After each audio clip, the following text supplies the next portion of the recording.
Okay guys, back again today. I kind of went off a little bit on a tangent yesterday with the intermissions because I felt that some things needed to be cleared. The air needed to be cleared about some things, especially about what I felt is going on right now in this country, and how I feel about gun control laws and all that sort of thing, and you know, go watch those videos if you missed them. Now, I had an email from a fella, and he says, what's your take on weapons, right? Weapons of war, okay? So we're going to talk a little bit about that in this video. My opinions only. And of course, I'm just going to let you know, my knowledge is a bit antiquated. I have not kept up with the industry out there. I'm a guy who's tried to lead a fairly quiet life for a while. But you know, sometimes you gotta open up the past a little bit when something happens, which is what's going on right now, right? So, what do I feel is the best round? Do I feel that the 5.56 is the best round because that's the most popular round, because that's what, you know, they feed into the M4 and the AR-15 and all those platforms like that? Or do I feel an older battle rifle style round is better, the 7.62 by 51 NATO, right? Do I feel that that's better? Or do I ascribe to the Russian AK rounds, right? 7.62 by 39, and then the newer 5.45 by 39, right? 5.45 by 39 being the newer AK-74, right? So I decided, since we've got all of these threats, these possible threats from communist countries, Russian, China, and of course we have to include our own rounds that we have here in country, right? And also in other countries, because other countries, NATO rounds, you know, other countries use the same rounds as the U.S. So I've got all of that information here, and we're going to talk about it right now. The last thing I wrote down on this whiteboard was terrain, but it's really the first thing I'm going to talk about. The first thing I'm going to talk about with these weapons is terrain, because the terrain is going to be a factor in your decision as to what you're going to run as your primary weapon. Your primary weapon platform is going to be dictated by a few things. First of all, it's going to be dictated by you ultimately, but it's going to be dictated by the type of terrain that you live. Are you open terrain, or you got a lot of heavy forest around you for miles and miles and miles? Or do you feel that that you're primarily going to be engaging with people with the same round as you, okay? Or do you feel like you're going to be engaging with foreigners, okay? These are all different factors that you need to take into consideration. So the second thing I'm going to talk about is I'm going to talk about these rounds, okay? So your common battle rifle is not a 5.56, okay? A battle rifle is a heavier round. It's going to be using that 7.62 by 51 NATO, the M80, right? Everybody knows M80, okay? That's going to be your battle rifle. And I'm giving you some old school examples, okay? Because I'm old school. Give you some old school examples. Your HK91, that's the civilian version of the G3, right? The G3, I'm going to throw a FAL out there for my British buddies. FAL's another one. FNFAL, right? The old Galil. Oh yeah.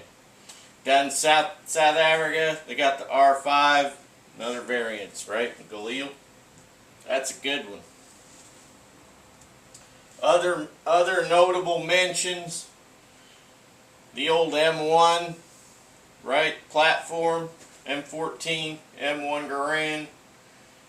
Some guys are going to want to use that for a long range, right? They got modern variants of that. You got the Scout Squad, and you got the SOCOM 16. Some people are haters of those rifles, but those rifles have been in battle, okay? Those rifles have been in battle, and they command respect, okay? So I've heard a few things about those, about how this could be better or that could be better, and they want to replace them with different parts or what have you. And I don't know if any of those things have changed since the days that those types of rifles were in battle. And I'm not talking, of course, about the newer ones like the Scout Squad and the SOCOM, because those are new rifles. But some say, well, they don't have milled receivers, they don't have this, they don't have, which is a surprise to me. I would have thought they would have been all milled, right?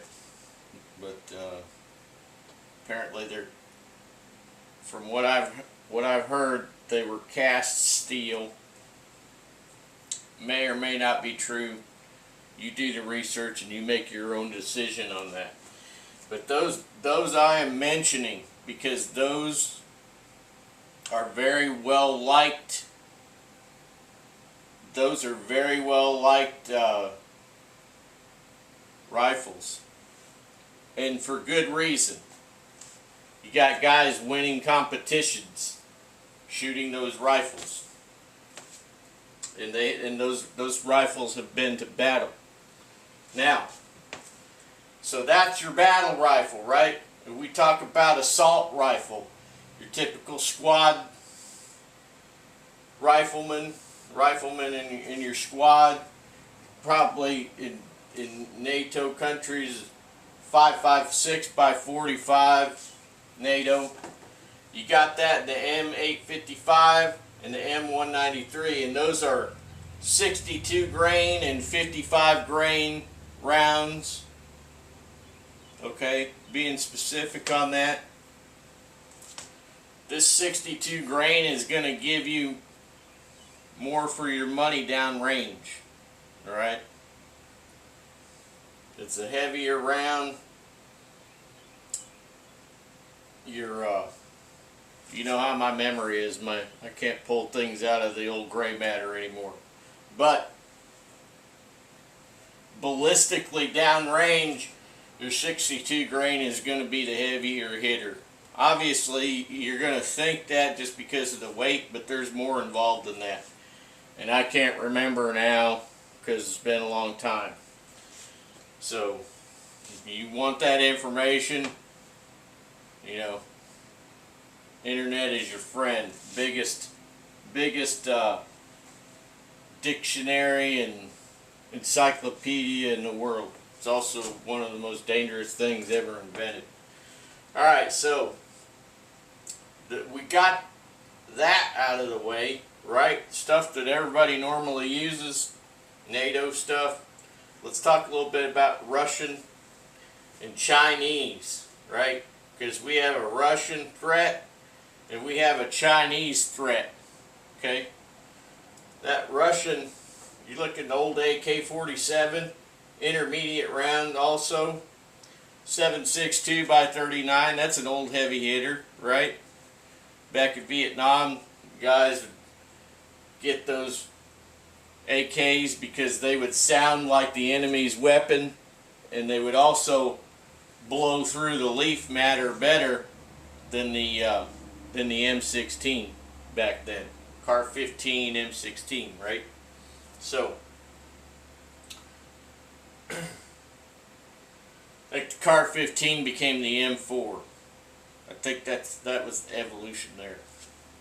So, anyway, that's what I think. Not for certain because I didn't research it a lot. But the old Car 15 and Shorty back in Vietnam, I believe that they patterned the M4 after that. So anyway, get back to this Russian stuff. Your AK-47, 7.62 by 39. It's an intermediate round, but it's a bit heavier hitting than the AR rounds, okay? The AR-15, M16 rounds, right? M4 rounds. So then you got your AK-74, which is 5.45 by 39, right? So it's almost like they wanted to do a 5.56 by 45, but they didn't because they didn't want to copy the U.S., right? That's what it seems like.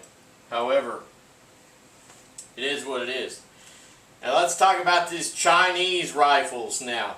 I'm talking about the People's Liberation Army rifles.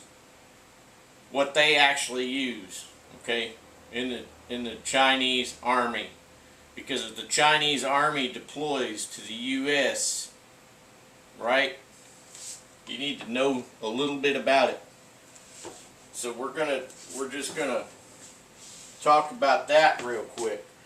So the earlier model of their rifle is a bullpup. It's got an 18-inch barrel. It's a bullpup. It runs a 5.8, a 5.8 by 42. That's the round. Both of their rifles have that same round, 5.8 by 42. Alright? But this bullpup, you may see it if they show up. And if you see a bullpup that has 5.56 by 45 on it, just be aware that they did do exports of that rifle in that NATO round. Okay? So that's something to keep in the back of your head. Now, the newest rifle that they have, that they issue to their troops, it comes in a 10.5, a 14.5, and a 21.7 inch barrel. 21.7 is considered a DMR, designated marksman's rifle. That also is the same round, 5.8 by 42, right? It's the same round, different rifle, not a bullpup, different length barrels. Okay, so that stuff is just there for you to have in the back of your head in case the Chinese do show up, which that is a very big possibility. Okay, it's a very big possibility. Somebody had a dream a while back, I can't remember who it was or when, and they saw the Russians coming in through the area of Florida in their dream, and they saw the Chinese coming in up in the northwest. So just keep that in mind. Not all dreams are accurate, though. We'll see you in another one.